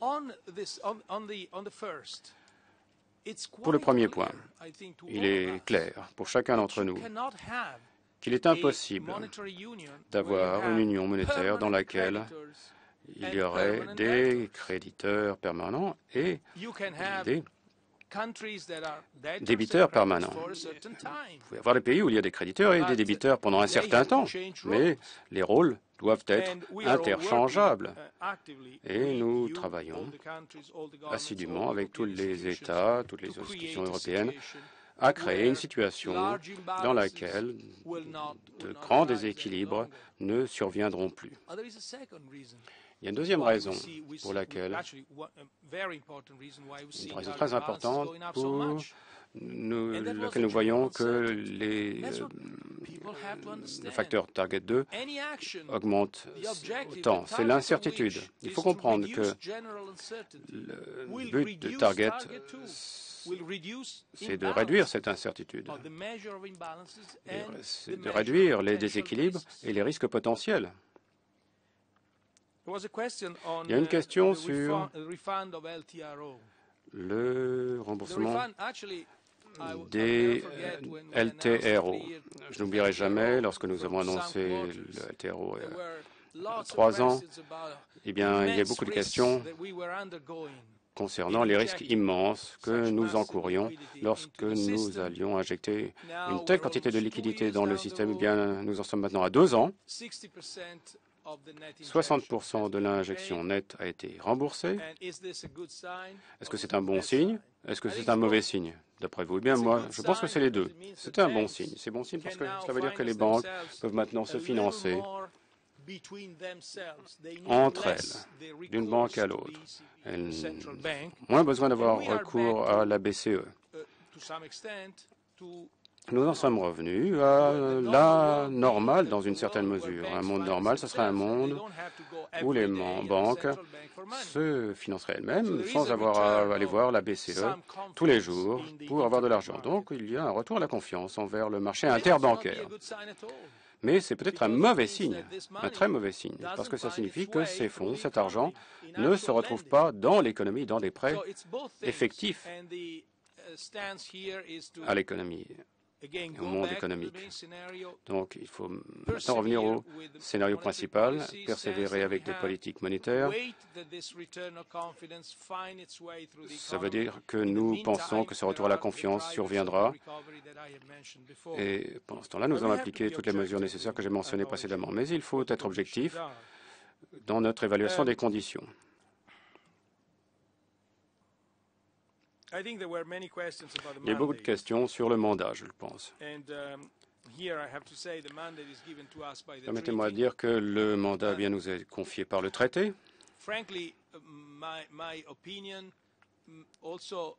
Selon moi, en vertu de mon expérience de gouverneur de la Banque italienne, également, je dirais que le mandat, si clairement défini sur la stabilité des prix, n'a jamais fait obstacle au travail pour la croissance. Ça n'a jamais été un obstacle au fait de créer une politique économique qui, tout en poursuivant son objectif principal de stabilité des prix, produirait également de la croissance. Il n'y a pas d'incompatibilité. Je l'ai dit précédemment, étant donné notre système des institutions financières, il serait difficile de faire la même chose que la Fed ou la Banque du Japon, la Bank of Japan. D'ailleurs, l'expérience de la Banque du Japon devra être examinée à l'avenir pour voir si elle a réussi, confirmée, disons, à l'avenir. Cela reste à voir. Nos activités, ce n'est pas le financement des gouvernements. Notre mandat, article 1, 2, 3, nous interdit ce financement monétaire aux États. Et tout en travaillant dans le cadre de notre mandat, je pense que nous avons fait beaucoup de choses, ceci dit. Nous avons été très actifs dans le cadre de ce mandat.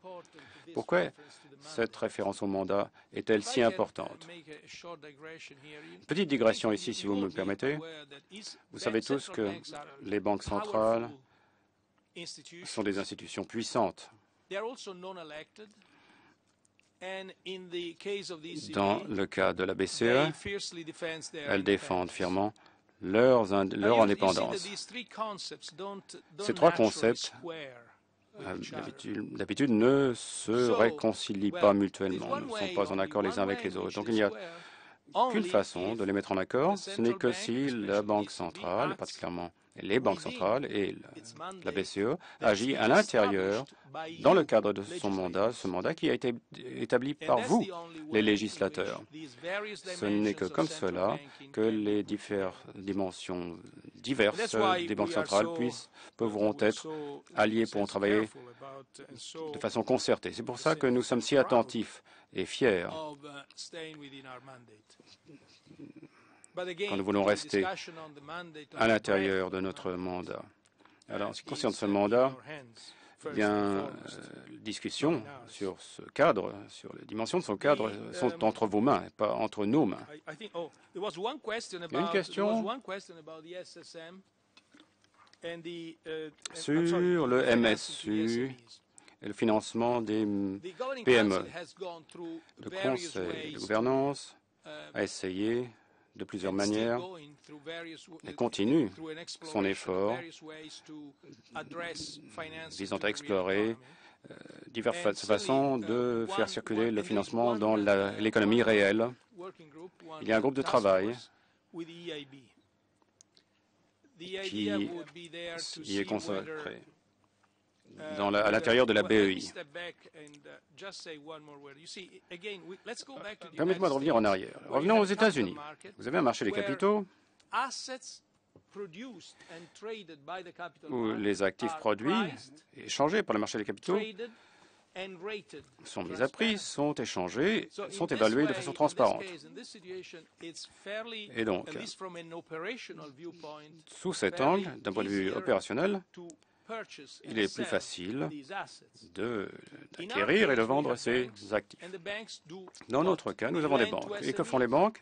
Elles prêtent aux PME. Mais les prêts aux PME ne font pas l'objet d'échanges quotidiens ou en général n'ont pas de prix de marché sur ces crédits aux PME et donc ces crédits doivent être réarrangés de telle sorte qu'ils puissent faire l'objet d'une mise à prix et échangés avant d'être traités par des institutions comme la BEI. La BEI et la BCE travaillent dans la concertation avec, pour étudier la possibilité d'ABS basé sur les actifs. La BCE permet déjà aux banques de poster comme collatéraux les crédits qu'ils accordent à leurs clients. Nous avons déjà commencé à le faire depuis 2 ans. Donc ils peuvent le faire. C'est possible. Opérationnellement, ce n'est pas facile. Je dirais qu'il y a un pays qui le fait mieux que tout autre, et c'est la France.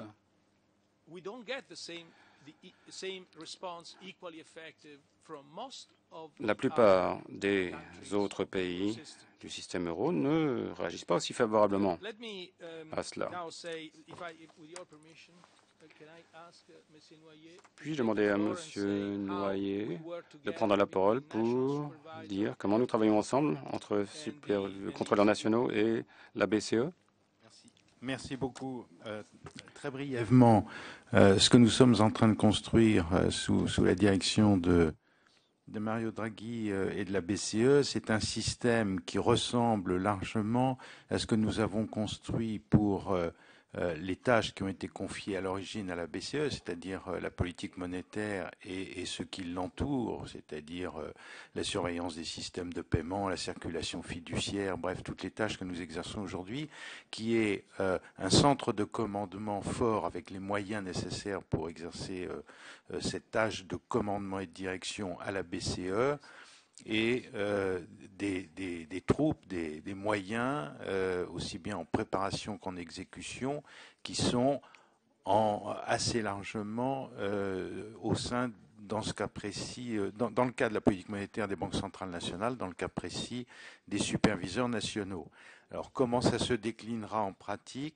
Nous aurons un conseil de supervision, c'est prévu par le texte européen, qui fonctionnera, présidé par la BCE, qui fonctionnera avec l'ensemble des superviseurs nationaux, donc de la même façon que notre Conseil des gouverneurs fonctionne. Et nous aurons des équipes de supervision, une par banque, dont le centre de commandement sera à la BCE et qui auront des moyens. Une partie des équipes sera dans les États membres concernés. Si on prend une grande banque française, il est clair que une grande partie sera en France chez nous, mais ça n'exclut pas, en fonction de ces grands centres d'activité, qu'il y ait quelques moyens qui soient par exemple en Italie et en Belgique. Je pense à une banque en particulier. Nous aurons des inspections faites en commun, avec des équipes communes d'inspection. Il y aura des tâches horizontales qui seront exercées sous l'autorité de la BCE, qui aura des moyens pour cela, et ce sera très important, par exemple, de nous assurer que les modèles de contrôle interne sont cohérents, convergents entre les différents pays, que les politiques de provisionnement, les politiques de valorisation d'actifs sont cohérentes. Donc nous ferons ça de façon conjointe. J'ajoute enfin qu'au-delà des 130 groupes bancaires qui ont été évoqués par le président de la BCE, qui font l'objet de cette mise en œuvre telle que je viens de la décrire rapidement, la BCE va recevoir le pouvoir de donner des instructions générales à la conduite de la supervision sur la totalité des systèmes bancaires. Or, c'est très important. Ça se traduira par des manuels de supervision, par un certain nombre de décisions concrètes ultérieurement. C'est très important. Aujourd'hui, une petite partie de la fragmentation que nous connaissions peut venir d'instructions des superviseurs, par exemple, qui mettent des obstacles à la circulation de la liquidité au sein même de la zone euro. Il est clair que la BCE, enfin je parle sous le contrôle de son président, aura probablement à cœur, comme une de ses premières mesures, de donner instruction à tous les superviseurs de laisser circuler la monnaie à l'intérieur de la zone euro sans restriction. Et ça, ce sera une contribution à la fragmentation. Mais il y aura sûrement beaucoup d'autres décisions de ce type qui pourront être prises par la BCE et qui s'appliqueront à la totalité des systèmes bancaires et pas seulement aux 130 banques. Merci, Monsieur le Gouverneur, Monsieur le Président. Thank you, Christian.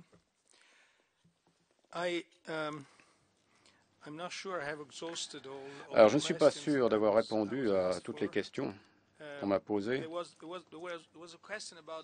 Une question concernait les dividendes de la Grèce et les ajustements possibles sur les crédits accordés à la Grèce. Je pense que ces questions, il faut les poser à l'Eurogroupe, au ministre de l'Eurogroupe.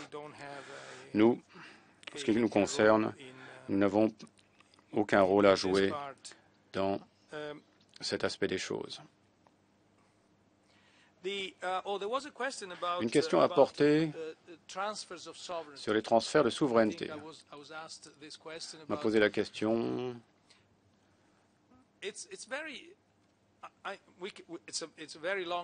Écoutez, c'est très complexe, on pourrait pointer des situations où les choses pourraient s'améliorer, mais dans l'ensemble, l'UEM a un très grand M et un E pas tout à fait achevé. C'est pour cela que vous devez travailler. Vous devez travailler là-dessus pour trouver le meilleur moyen. Et la définition du meilleur moyen, du meilleur choix à faire n'est pas simple. Ça varie d'un pays à l'autre. L'histoire l'a prouvé. Tout cela est littéralement incrusté dans le processus politique. Mais sans aucun doute, le chemin à suivre vers ce que le Conseil européen appelle une union économique et monétaire authentique, eh bien, rendra nécessaire la construction d'un E de cette UM plus solide.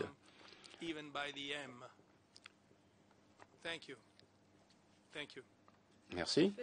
Merci, Monsieur le Président. Je laisse évidemment le dernier mot à Madame Auroy.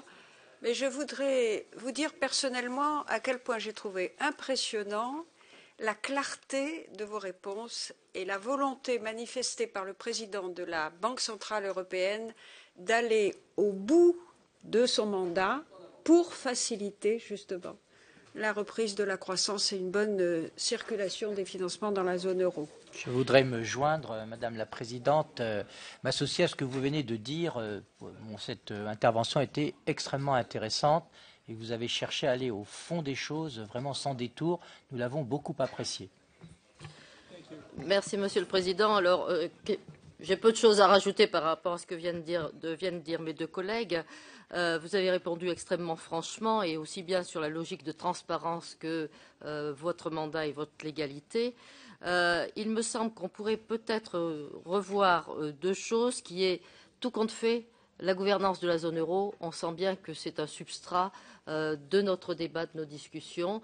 Il me semble que vous attendez aujourd'hui, à la fois du Parlement européen et des parlements nationaux, des réponses claires par rapport à la supervision et que c'est en bonne voie. Et je crois que nous aurons l'occasion de vous interroger sans doute une autre fois justement sur cette logique et la zone euro, la gouvernance. Et je crois que cette zone euro, tout compte fait, vous nous avez plutôt rassurés sur son avenir que nous avez inquiétés. Merci encore à vous. Thank you very much. Let me really thank you for your warm words at the end of this meeting. Let me also thank you again for this invitation. And I would merci de assure you m'avoir that invité à I'm assister taking with me aujourd'hui a lot of et je vous assure que j'ai matière à réflexion. Merci beaucoup.